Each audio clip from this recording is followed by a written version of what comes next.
മനുഷ്യരാശിയുടെ ചരിത്രത്തിൽ ചില ദിവസങ്ങൾ അതിൻ്റെ ഭീകരത കൊണ്ടും മനുഷ്യജീവിതത്തിൽ വരുത്തിയ മാറ്റങ്ങൾ കൊണ്ടും മായാതെ നിൽക്കും. അത്തരമൊരു ദിനമാണ് ഓഗസ്റ്റ് 6, ഒപ്പം ഓഗസ്റ്റ് 9.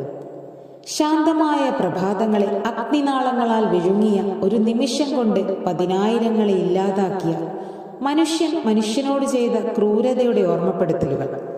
ഹിരോഷിമയും നാഗസാക്കിയും ലോകത്തിന് നൽകിയ പാഠം. അതാണ് ഇന്ന് നമ്മൾ ഓർക്കുന്നത്. രണ്ടാം ലോക മഹായുദ്ധം അതിൻ്റെ അവസാന ഘട്ടങ്ങളിലായിരുന്നു. യൂറോപ്പിൽ യുദ്ധം അവസാനിച്ചെങ്കിലും പസഫിക് മേഖലയിൽ ജപ്പാൻ ശക്തമായി ചെറുത്തുനിന്നു. കടുത്ത പോരാട്ടങ്ങൾ നടന്നു. ജപ്പാനെ കീഴ്പ്പെടുത്താൻ ഒരന്തിമ മാർഗം തേടുകയായിരുന്നു അമേരിക്കയും സഖ്യകക്ഷികളും. ഈ സമയത്താണ് രഹസ്യമായി വികസിപ്പിച്ചെടുത്ത ഒരു പുതിയ ആയുധം, ലോകത്തിന്റെ ഗതി മാറ്റാൻ പോന്ന ഒന്ന് രംഗപ്രവേശനം ചെയ്യുന്നത്. അതാണ് അണുബോംബ്. മൻഹാട്ടൻ പ്രോജക്ട് എന്ന രഹസ്യ പദ്ധതിയിലൂടെ അമേരിക്ക, ബ്രിട്ടൻ, കാനഡ എന്നീ രാജ്യങ്ങൾ ചേർന്ന് വികസിപ്പിച്ചെടുത്ത ഈ ആയുധം അതുവരെ ലോകം കണ്ടിട്ടില്ലാത്തത്ര സംഹാരശേഷിയുള്ളതായിരുന്നു. ജപ്പാനെ വേഗത്തിൽ കീഴടക്കാനും കൂടുതൽ സൈനിക നഷ്ടങ്ങൾ ഒഴിവാക്കാനും ഈ ആയുധം ഉപയോഗിക്കാൻ തീരുമാനിക്കപ്പെട്ടു. ലക്ഷ്യം ജപ്പാനിലെ തന്ത്രപ്രധാനമായ നഗരങ്ങളായിരുന്നു. 1945 ഓഗസ്റ്റ് 6, സമയം രാവിലെ 8:15. ജപ്പാനിലെ പ്രധാന നഗരങ്ങളിലൊന്നായ ഹിരോഷിമയിൽ എനോളഗെ എന്ന അമേരിക്കൻ ബോംബർ വിമാനത്തിൽ നിന്ന് ലിറ്റിൽ ബോയ് എന്ന അണുബോംബ് വർഷിക്കപ്പെട്ടു. ബോംബ് പൊട്ടിത്തെറിച്ച നിമിഷം ഹിരോഷിമ നഗരം ഒരു അഗ്നിഗോളമായി മാറി. അതിശക്തമായ ഒരു പ്രകാശവും തുടർന്ന് ഒരു ഭീമാകാരമായ ശബ്ദവും നഗരത്തെ പിടിച്ചുലച്ചു. മണിക്കൂറിന് ആയിരക്കണക്കിന് മൈലുകൾ വേഗതയിലെത്തിയ പ്രഷർ തരംഗങ്ങൾ കെട്ടിടങ്ങളെയും മനുഷ്യരെയും നിലംപരിശാക്കി. 6000 ഡിഗ്രി സെൽഷ്യസിന് മുകളിലുള്ള താപനിലയിൽ എല്ലാം ഉരുകിത്തീർന്നു. നിമിഷങ്ങൾക്കുള്ളിൽ 70,000-80,000 ആളുകൾക്ക് ജീവൻ നഷ്ടപ്പെട്ടു. ലക്ഷക്കണക്കിന് ആളുകൾക്ക് പൊള്ളലേറ്റു. റേഡിയേഷന്റെ ദൂഷ്യഫലങ്ങൾ വർഷങ്ങളോളം അവരെ വേട്ടയാടി. നഗരം പൂർണ്ണമായും തകർന്നു. കെട്ടിടങ്ങൾ തരിപ്പണമായി. മനുഷ്യരുടെ നിഴലുകൾ പോലും ഭിത്തികളിൽ പതിഞ്ഞ നിലയിലായിരുന്നു.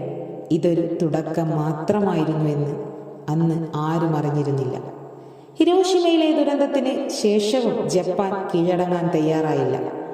3 ദിവസങ്ങൾക്ക് ശേഷം 1945 ഓഗസ്റ്റ് 9 അമേരിക്ക മറ്റൊരു അണുബോംബ് ഫാറ്റ് മാൻ എന്ന പേരിൽ നാഗസാക്കി നഗരത്തിൽ വർഷിച്ചു. യഥാർത്ഥത്തിൽ കൊക്കൂറയായിരുന്നു ലക്ഷ്യം.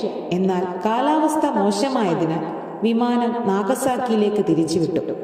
രാവിലെ 11:02 നാഗസാക്കിയിലെ ഉറാക്കാമി താഴ്വരയിൽ ഫാറ്റ്മാൻ പൊട്ടിത്തെറിച്ചു.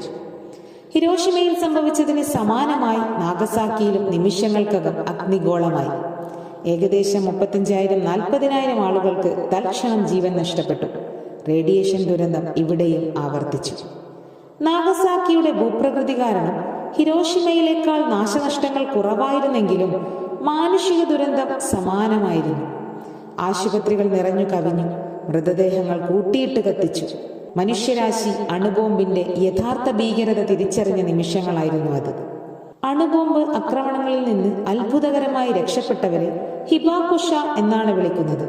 അവർക്ക് ജീവിതകാലം മുഴുവൻ റേഡിയേഷൻ രോഗങ്ങൾ, ക്യാൻസർ, ജനിതക വൈകല്യങ്ങൾ തുടങ്ങിയവയുടെ ഭീഷണി നേരിടേണ്ടി വന്നു. ഈ ആക്രമണങ്ങൾ ജപ്പാന്റെ യുദ്ധശേഷി പൂർണ്ണമായും ഇല്ലാതാക്കി. ഓഗസ്റ്റ് 15 ജപ്പാൻ കീഴടങ്ങിയതായി പ്രഖ്യാപിച്ചു. അതോടെ രണ്ടാം ലോക മഹായുദ്ധത്തിന് തിരശ്ശീല വീണു. പക്ഷേ ഈ 2 സംഭവങ്ങളും ലോകചരിത്രത്തിൽ ഒരു കറുത്ത അധ്യായമായി നിലകൊള്ളുന്നു. ആയുധ മത്സരങ്ങൾക്ക് ഇത് തുടക്കമിട്ടു. ശീതയുദ്ധത്തിന് ഇത് വഴിയൊരുക്കി. ഈ ഭീകരതയുടെ നടുവിലും ലോകത്തിന് പ്രത്യാശയുടെയും സമാധാനത്തിന്റെയും സന്ദേശം നൽകിയ ഒരു കൊച്ചു പെൺകുട്ടിയുണ്ട്. അവളാണ് സഡാക്കോ സസാക്കി. ഹിരോഷിമയിൽ ബോംബ് വീഴുമ്പോൾ വെറും 2 വയസ്സുണ്ടായിരുന്ന സഡാക്കോ ആ ദുരന്തത്തിൽ നിന്ന് രക്ഷപ്പെട്ടെങ്കിലും 10 വർഷത്തിനു ശേഷം റേഡിയേഷൻ കാരണം രക്താർബുദം ബാധിച്ച് ആശുപത്രിയിലായി. ഒരു ജാപ്പനീസ് വിശ്വാസം അനുസരിച്ച് 1000 പേപ്പർ കൊക്കുകളെ ഉണ്ടാക്കിയാൽ ആഗ്രഹം സഫലമാകും എന്നറിഞ്ഞ സഡാക്കോ ജീവിക്കാനുള്ള അതിയായ ആഗ്രഹത്തിൽ കൊക്കുകളെ മടക്കാൻ തുടങ്ങി. എന്നാൽ 1000 കൊക്കുകൾ പൂർത്തിയാക്കും മുമ്പേ അവൾ ഈ ലോകത്തോട് വിട പറഞ്ഞു. എങ്കിലും അവൾ മടക്കിയ 644 കൊക്കുകൾ സമാധാനത്തിനായുള്ള ഒരു ലോക പ്രാർത്ഥനയായി മാറി.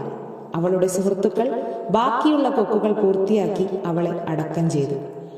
സഡാക്കോയുടെ കഥ ലോകമെമ്പാടുമുള്ള കുട്ടികൾക്ക് സമാധാനത്തിന്റെ ഒരു പ്രതീകമായി. ഹിരോഷിമയിലെ പീസ് മെമ്മോറിയൽ പാർക്കിൽ സഡാക്കോയുടെ പ്രതിമ സ്ഥാപിച്ചിട്ടുണ്ട്. ഇതാണ് ഞങ്ങളുടെ നിലവിളി, ഇതാണ് ഞങ്ങളുടെ പ്രാർത്ഥന, ലോകത്ത് സമാധാനമുണ്ടാകട്ടെ എന്ന് ആ പ്രതിമയുടെ ചുവട്ടിൽ കൊത്തിവെച്ചിരിക്കുന്നു. ഹിരോഷിമയും നാഗസാക്കിയും നൽകുന്ന പാഠം വ്യക്തമാണ്. ആണവായുധങ്ങൾ മനുഷ്യരാശിയുടെ നിലനിൽപ്പിന് ഭീഷണിയാണ്. സമാധാനത്തിന്റെ പ്രാധാന്യം, സഹവർത്തിത്വത്തിന്റെ ആവശ്യകത, ആണവായുധങ്ങളുടെ നിരോധനം എന്നിവയെക്കുറിച്ച് ഈ ദിനങ്ങൾ നമ്മെ ഓർമ്മിപ്പിക്കുന്നു. എല്ലാ വർഷവും ഓഗസ്റ്റ് 6-നും 9-നും ലോകം ഈ ദുരന്തങ്ങളെ അനുസ്മരിക്കുന്നു. യുദ്ധമില്ലാത്തൊരു ലോകം, ആണവായുധരഹിതമായ ഒരു ഭാവി എന്ന സ്വപ്നത്തിലേക്ക് മനുഷ്യരാശിക്ക് എത്താൻ കഴിയട്ടെ എന്ന് നമുക്ക് പ്രത്യാശിക്കാം. ഹിരോഷിമയിലെയും നാഗസാക്കിയിലെയും ജനങ്ങൾ അനുഭവിച്ച ദുരിതങ്ങൾ ഒരു ഓർമ്മപ്പെടുത്തലാണ്. അത്തരമൊരു ദുരന്തം ഇനിയൊരിക്കലും ലോകത്ത് ആവർത്തിക്കപ്പെടരുത്.